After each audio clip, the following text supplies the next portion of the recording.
தமிழ்நாடு அரசியல்ல இப்போ ஒரு பெரிய பரபரப்பு. நடிகர் விஜய் தன்னோட தமிழக வெற்றி கழகம் கட்சி சார்பா சமீபத்துல ஒரு உரை ஆற்றியிருக்காரு. அது நிறைய எதிர்பார்ப்புகளை கிளப்பியிருக்கு. வாங்க அந்த உரையில அவர் என்னதான் சொல்ல வர்றாரு, அவரோட அரசியல் திட்டம் என்னங்கறத கொஞ்சம் ஆழமா பார்க்கலாம். அழுத்தம் இருக்கிறது நம்மீது அல்ல, மக்கள் மீது. இந்த ஒரு வரியில விஜய் தன்னோட அரசியல் என்ட்ரிக்கான மொத்த காரணத்தையும் சிம்பிளா சொல்லிட்டாரு. இது ஏதோ பேச்சுக்காக சொல்ற வார்த்தை இல்ல, மக்கள் படுற கஷ்டத்தை நான் உணர்ந்திருக்கேன்னு சொல்ற மாதிரி இருக்கு. விஜயோட பேச்சோட முதல் பகுதியே இதுதான், அழுத்தத்தில் ஒரு மக்கள். அதாவது அவர் யாருக்காக பேச வர்றாரு, யாருக்காக நிக்க போறாருங்கிறத இந்த தலைப்பே தெளிவா சொல்லிடுது. ஒரு புதிய அரசியல் என்ட்ரிக்கான ஸ்டேஜை இங்கேதான் செட் பண்றாரு. சரி, மக்களுக்கு பிரஷர்னா அதுக்கு யாரு காரணம்? விஜய் தன்னோட பேச்சோட அடுத்த பகுதியில இங்க இருக்கிற ரெண்டு பெரிய கட்சிகளையும் நேரடியா அட்டாக் பண்றாரு. அவங்க ரெண்டு பேரும் ஒரே காயினோட ரெண்டு பக்கம் மாறிதான்னு சொல்றாரு. அதாவது ரெண்டு பேருமே மக்களுக்கு நல்லது செய்யலங்கிறத ரொம்ப அழுத்தமா சொல்றாரு. அவரோட குற்றச்சாட்டு பாருங்க, ரொம்பவே ஷார்ப்பா இருக்கு. போன ஆட்சியாளர்கள் நேரடியா சரண்டர் ஆனாங்கன்னா, இப்போ இருக்கிறவங்க மறைமுகமா சரண்டர் ஆகுறாங்கன்னு சொல்றாரு. ஆக மொத்தம் ரெண்டு பேரோட வழிகள் வேறையா இருந்தாலும் முடிவு ஒண்ணுதான். அது மாநில நலனுக்கு எதிரா இருக்குங்கிறது தான் அவரோட பாயிண்ட்.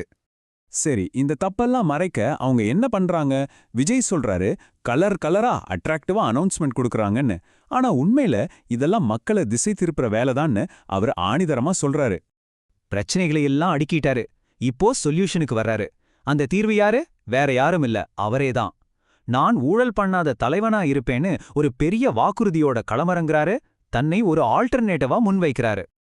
இத கேட்ட உடனே நம்ம எல்லாருக்கும் ஒரு கேள்வி வரும். இது என்ன சினிமா மாதிரி இல்ல இருக்கு, ஒரு படத்தோட கதை மாதிரி இல்ல இருக்கு, கரெக்டா? இதையே தான் அவரும் யோசிச்சிருக்காரு. அதனால அவரே அந்த கேள்வியை கேட்டு பதிலும் சொல்றாரு. வாங்க கேட்போம். விஜய் இங்க ரொம்ப பிராக்டிக்கலா பேசுறாரு. பாருங்க, இதெல்லாம் ஒரே நாள்ல நடக்காது, இது ஒரு ப்ராசஸ். ஆனா ரொம்ப யதார்த்தமா ஒத்துக்கிறாரு. ஒரு ஹீரோ மாதிரி மேஜிக்லாம் பண்ண முடியாது, இதுக்கு டைம் ஆகும்னு சொல்றாரு. ஆனா அவரோட மெயின் பாயிண்ட், அவரோட பிரம்மாஸ்திரமே இதுதான். நான் ஊழல் செய்ய மாட்டேன், ஒரு பைசா கூட தொட மாட்டேன், எனக்கு அது தேவையில்லை. இன்னைக்கு அரசியல்ல இது எவ்வளவு பெரிய விஷயம் யோசிச்சு பாருங்க. இதுதான் அவர் மத்தவங்கள இருந்து அழகா காட்டுது. ஓகே, வாக்குறுதி கொடுத்தாச்சு. ஆனா இதையெல்லாம் எப்படி செய்ய போறாரு? இங்கதான் விஜயோட ஜனநாயக போர் திட்டம் உள்ள வருது. 2026 தேர்தலுக்கு அவர் என்ன பிளான் வச்சிருக்காருன்னு ஸ்டெப் பை ஸ்டெப்பா பாப்போம். விஜய் தேர்தலை எப்படி பார்க்கறாருன்னா, அது வெறும் எலெக்ஷன் இல்ல, ஒரு ஜனநாயக போர். அதுல அவரோட கட்சி ஆளுங்கள்லாம் வெறும் தொண்டர்கள் இல்ல, தளபதிகள். இந்த வார்த்தை பிரயோகமே அவரோட சீரியஸ்னஸை நமக்கு காட்டுது. இந்த போரோட முதல் களம் எங்க தெரியுமா? நம்ம வாக்குச்சாவடி தான். இதுவரைக்கும் கள்ள ஓட்டு போடுற இடமா பார்க்கப்பட்டத இனிமே ஜனநாயக கூடமா மாத்தணும்னு சொல்றாரு. அதாவது ஒவ்வொரு ஓட்டையும் காப்பாத்தி நேர்மையான தேர்தலை நடத்தணுங்கிறது தான் அவரோட இலக்கு. 2.25 கோடி, யோசிச்சு பாருங்க, இது எவ்வளவு பெரிய நம்பர்னு.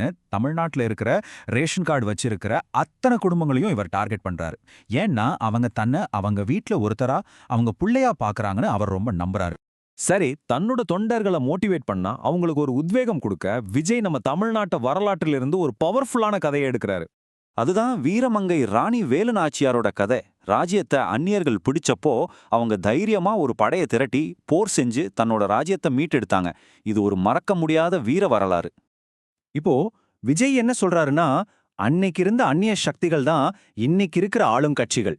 ராணி வேலுநாச்சியார் மாதிரி நம்மளும் ஒன்னு சேர்ந்து தமிழ்நாட்டை மீட்கணும்னு தன் தொண்டர்களுக்கு ஒரு பெரிய அழைப்பு விடுக்கிறாரு.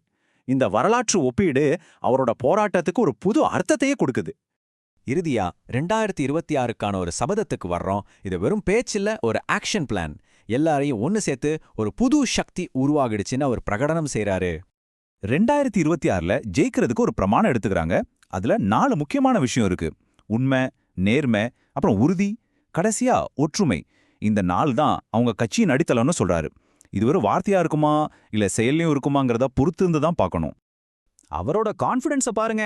எலெக்ஷன் முடிஞ்சதும் தமிழ்நாட்டை தீய சக்தி கிட்ட இருந்தும் ஊழல் அடிமை சக்தி கிட்ட இருந்தும் மீட்டிட்டோன்னு தைரியமா சொல்லுவோன்னு ரொம்ப நம்பிக்கையா முடிக்கிறாரு. சோ, ஒரு ஆக்டரா இருந்து பாலிடிக்ஸ்க்கு வந்திருக்கிற இந்த புதிய சக்தி உண்மையிலே தமிழ்நாட்டு அரசியலை அடியோடு மாற்றி அமைக்குமா? இது ஒரு பெரிய மாற்றத்தோட தொடக்கமா இருக்குமா? நீங்க என்ன நினைக்கிறீங்க? இது யோசிக்க வேண்டிய ஒரு முக்கியமான கேள்வி. அடுத்த ஒரு அலசல்ல சந்திப்போம்.